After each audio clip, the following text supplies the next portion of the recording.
You keep seeing her in dreams you don't remember. A pale figure at the edge of the forest, barefoot in the snow, watching you with a face half lit by moonlight, half lost to shadow. You don't know her name, but she weeps when you turn away. You wake with a sense of unfinished grief, a feeling that something once sacred was abandoned long ago. Not broken, not stolen, just left behind. And now, every time you smile, a silence curls beneath your ribs, like something watching from the basement of your chest. You call it emptiness. You call it healing. You've repainted the walls of your inner house, thrown open the windows, burnt incense where the rot once was. But there is still a room you never enter, the one that whispers, the one that waits. You mistake the light for wholeness, but the shadows remember who you are, and they are not done with you. You thought the journey would end in clarity, that after the storm, the water would still itself, and your reflection would return whole, healed, smiling back. But the mirror still trembles, not from chaos, no, but from refusal. It refuses your gaze, refuses to lie, and when you lean in to touch your own face, it ripples and dissolves, because what you're calling you is still a veil, a composite of choices you never questioned, of wounds you never named, of borrowed names stitched into skin like sacred embroidery hiding old scars. You tell yourself you've done the work. You've traced your trauma like a cartographer of old wounds, marked your pain on clean paper, circled the landmarks of your childhood with trembling fingers. You've cried in safe rooms, spoken the sacred scripts of letting go. And yes, some pain has dissolved, some layers fallen. But the core, that ancient hunger pulsing beneath the story, it still gnaws. It still watches. You don't speak to it. You silence it with new rituals, softer ones, gentler ones. But the silence is not peace. It is exile. Because you didn't meet the shadow.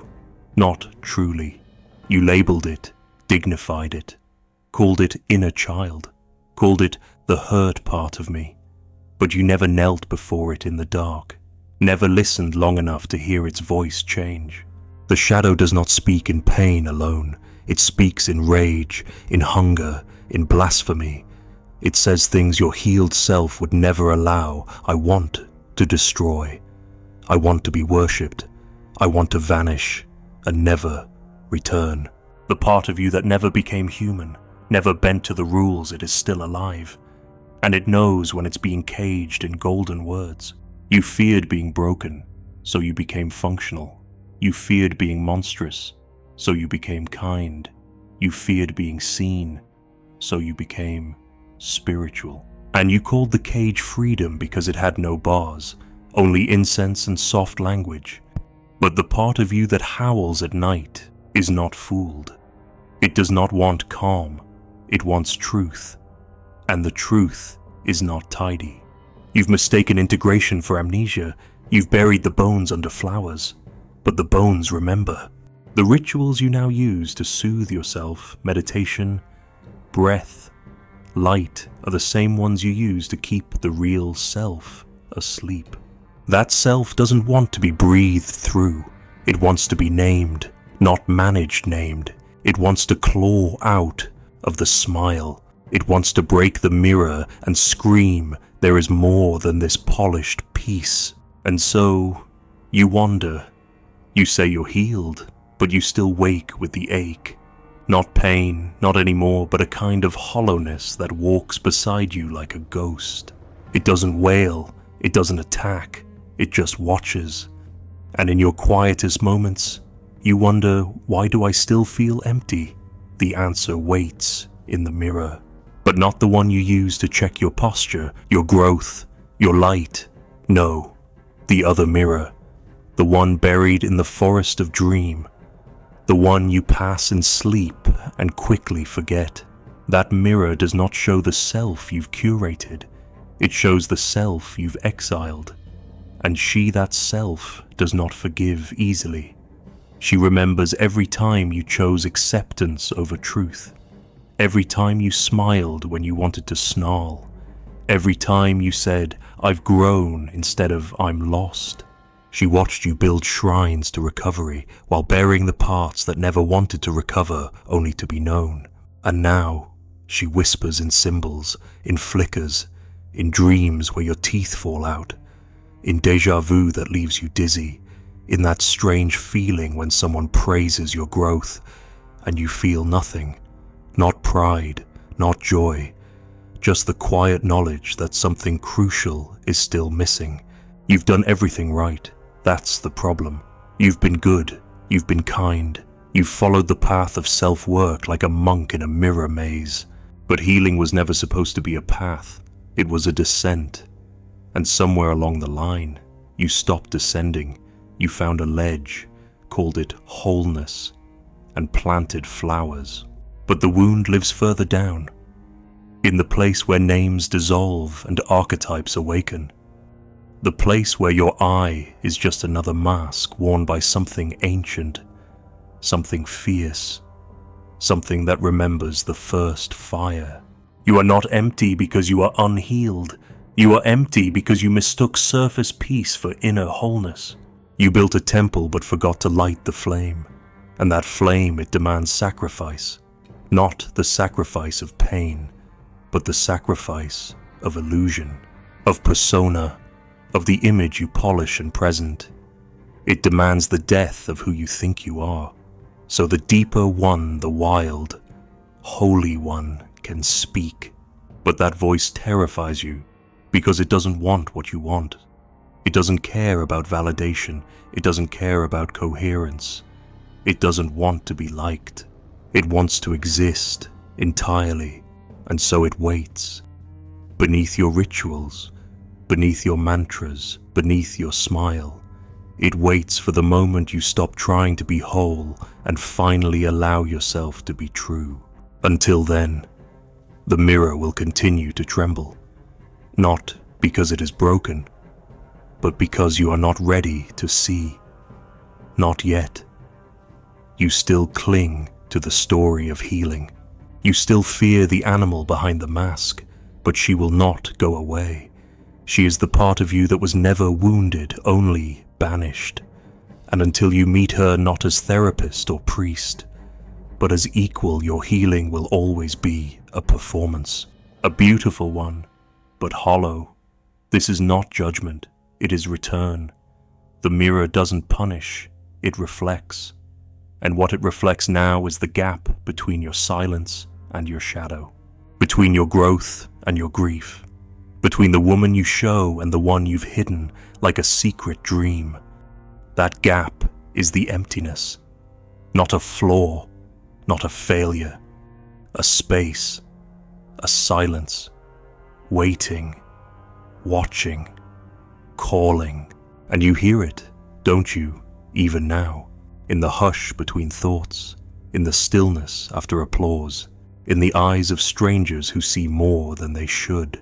You hear it in the dreams you don't share, in the art you don't finish, in the way your body tenses when someone calls you inspiring.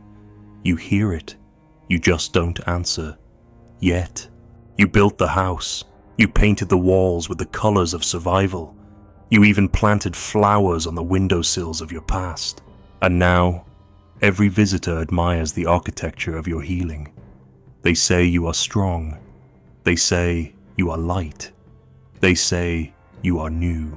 But no one sees the hunger living beneath the floorboards. Not even you, not directly.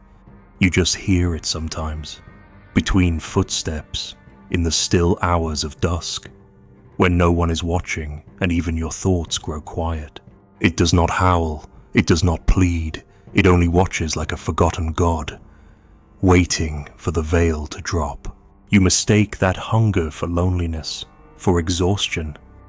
You tell yourself it's the residue of old wounds, but it is not. It is older than your wounds. It is older than your name. It is the hunger of the soul for its own undoing, the ache of the self to descend, not rise. You keep looking up, searching for meaning in the heavens of clarity, when what you seek sleeps in the soil of your own shadow. You do not want serenity, you want truth. And the truth will not be served on soft cushions or praised in well-lit rooms. You didn't heal to be free, you healed to be seen. You healed so they would love you again, so the world would stop flinching at your pain. You learned to speak beautifully about suffering, to make your scars poetic, to craft stories around your silence. But the hunger beneath doesn't care for story. It wants myth.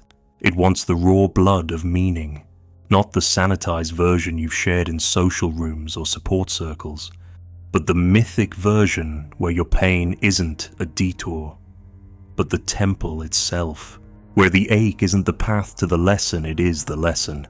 And you've kept that myth starving. You light candles and call it presence, but the hunger wants fire. You say I've let go, but the hunger knows you've only buried the need deeper, like bones under a polished altar. You practice detachment, but the hunger remembers every time you begged to be chosen. It remembers the primal scream you silenced behind logic, the shaking you called anxiety, but was really the ghost of your unlived desire pressing its mouth against your spine, asking, when will you let me breathe? You've made peace with your pain, but not with your power, and so you remain divided, split. You become the person they admire, calm, soft, reflective, but that other you, the one who aches to devour, to destroy, to create without asking, she waits behind the curtain. She knows this performance cannot last. She knows no amount of spiritual language can hide the fact that you are still starving. Not for food, not for attention, but for wildness, for permission, for a kind of madness that speaks in tongues and breaks mirrors with laughter. But instead, you pray, you journal, you smile when they ask how you are. You say, I'm working on it, and you believe it. You truly do, because you think healing is a ladder, and each step up means you're further from the darkness. But healing is not vertical, it is circular, and you are back at the same door again, the one you ignored the first time, the one that says this hunger is not a flaw. It is the doorway to your godhood. You thought you wanted to be whole, but what you really wanted was to be clean, untouched, unhaunted. You wanted the past to disappear, to be absorbed into narrative and peace. But the past does not want to disappear. It wants to be transformed. And transformation is not tidy, it's not gentle, it is not even safe. It is a collapse, a burning a funeral for the version of you that needed to be good. And you are not ready to bury her. So you keep feeding the hunger with symbols, but never the real thing. The real thing, it terrifies you, because it asks too much. It asks you to stop being liked, to stop being admirable, to stop being in control. It asks you to walk naked into the forest of your forgotten instincts and sit beside the beast you exiled, and not to tame her, no, but to let her lead, to let her snarl and gnash and speak in the old tongue, the one before shame, before structure, before roles. You've tamed every other part of yourself, but this one she still waits for a name. You call her too much. You call her chaos, but she is not chaos. She is pattern, older than logic. The lunar rhythm, the bleeding mother, the witch in the cave, the queen who killed her own savior. She does not want healing. She is the healing, but she requires a price, and that price is your certainty, your comfort, your spiritual grammar. She will take it all and give you back something that does not fit in language, only in myth, only in fire. You do not feel empty because you failed. You feel empty because you succeeded at becoming a version of yourself that does not include your own soul. A soul that does not speak in soft affirmations or balanced chakras, a soul that screams in red and bleeds through mirrors. You dressed her in white, she tore the dress. You lit candles, she blew them out. And still, you won't let her speak. You quote Jung, but forget that he too trembled before the myth that lived inside him. Do you remember the dream? The one you told no one, where your house collapsed, where you walked through water that reached your chest, where something watched you from the trees that was her. Not a nightmare, a message, not trauma, truth. And you filed it away because it didn't match the vision board, because it didn't fit the language of healing, but it was the most honest thing you've ever seen. And now you're here again, at the edge of your own abyss, wondering why the light feels so thin, why the joy feels borrowed, why nothing touches that place beneath your ribs. You think you need more time, more practices, more growth, but what you need is descent not into despair but into desire. The holy kind, the raw kind, the kind that doesn't ask for permission or understanding, the kind that devours and blesses in the same breath. You've forgotten what it feels like to be possessed by your own life. You live like a guest in your own body. You speak like a diplomat to your own shadow, but the hunger beneath you wants none of this. It wants possession. It wants the soul to take the throne, not the curated one, the real one, the one that remembers the blood rites and speaks the language of wolves. And until she is allowed to speak, you will always feel hollow. This is not darkness. This is your birthright, but it will not wait forever. The hunger is growing. It is patient but not eternal. One day, it will turn. Not on you, but on your image, and everything you built to be safe will fall, not as punishment, but as invitation. An invitation to become what you were before you were good, before you were seen, before you were shaped. And on that day, you will remember, not with your mind, but with your marrow. You kept waiting for the wound to close, for the ache to subside, for the scar to become a testament neat, noble, past tense, but the wound never closed. Not truly. It softened, it changed shape, it disguised itself as insight, but it still pulses when no one is watching, and you touch it sometimes without meaning to a sudden turn in the conversation, a familiar song, a smell from childhood, and the god breathes beneath the surface again. Not a punisher, not a savior, but a presence, unspoken, unyielding. You thought the wound was meant to be healed, that it was a problem to be solved, but that was never its function. The wound was not the error, it was the entrance, the doorway to the underworld, the crack through which the deeper self peers. You did not become who you are in spite of your wound. You became who you pretend to be because of it, and everything you've called healing has been, in some form, a retreat from the real question. What was trying to be born when the wound appeared? Because the wound is not a memory. It is a voice. It is still speaking, still singing its strange song in a tongue older than speech. You do not understand the language, so you call it suffering. But it's not pain, not exactly. It's the friction between the life you live and the myth you were meant to embody. It is the distance between your ritual and your reality. The wound sings in dreams, in symbols, in failures that repeat, in longings that refuse to be domesticated, and above all, in the fear that maybe, just maybe, your healing has been a kind of erasure. You were not meant to ascend. You were meant to descend not into darkness for its own sake, but into the place where symbols live, where you are no longer just you, but a vessel, where archetypes bleed into the personal, where the mother and the lover and the destroyer and the savior all wear your face. But you kept climbing, because light feels safer, and the world rewards light, but the soul does not. The soul rewards wholeness, and wholeness demands contradiction. You crafted a version of yourself without contradiction, a self who could explain her sadness, who could narrate her trauma, who could speak of transformation without trembling.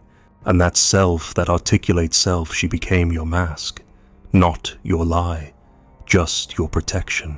But the God does not speak through protection.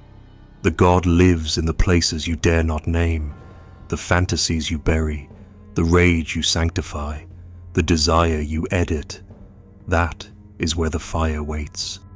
Not to harm you, to initiate you. You do not need more tools. You do not need more clarity. You need to be claimed by your own depth, to kneel before the wound, not as something to fix, but as something sacred. You think healing is the end of suffering, but suffering was never the enemy. It was the symbol, the mark of initiation, the rite of descent.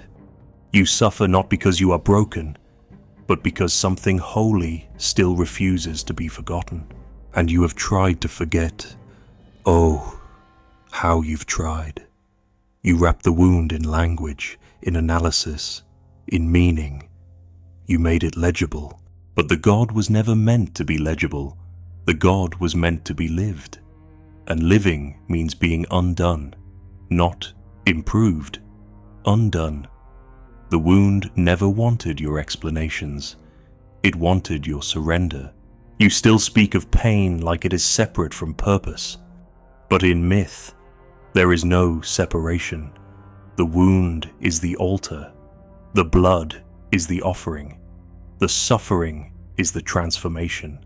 You must be cracked open, not once, but again and again, until the voice beneath all voices can rise through you and speak. That voice is not gentle, but it is true, and it knows your name, the one you've forgotten, the one you dream about when your defenses are down. You fear becoming that voice because it would cost you everything, the comfort, the identity, the admiration, but you also crave it. That's why you still feel empty, not because the wound persists, but because you still refuse to become it, to let it crown you, not as victim, but as vessel. You keep saying you want truth, but truth is not found in books or breathwork or well-framed epiphanies. Truth lives where you bleed. It lives in the memory you can't share, in the image that returns in dreams and leaves you breathless, in the longing that frightens even you. You don't need to understand it. You need to bow to it, because the God in your wound is not asking for perfection. It is asking for allegiance. The reason the emptiness remains is not that you're unhealed, it's that you're unclaimed. You've dressed the wound, but you have not sworn yourself to its mystery. You still see it as past, but it is present. It is a portal, and portals don't open to those who stand at the edge, asking questions. They open to those who step through trembling, yes, but willing. And so, the wound persists. Not to punish you, but to keep the door ajar, to say this is where the real begins, not in your triumph, but in your surrender, in the moment you stop trying to transcend your history and allow it to become prophecy, to speak not of what was lost, but of what is still being born through you raw, jagged, unshaped. This is the truth you avoid. You are not meant to heal the wound. You are meant to marry it, to make it your temple, to let it speak, create, love, rage. The wound is your oracle, not because it holds answers, but because it won't let you lie. Every time you betray yourself, the wound tightens. Every time you silence your fire, the God stirs, not as punishment, as reminder that your life is not a performance of wellness. It is a rite of becoming, and becoming is not beautiful. It is brutal. It is sacred.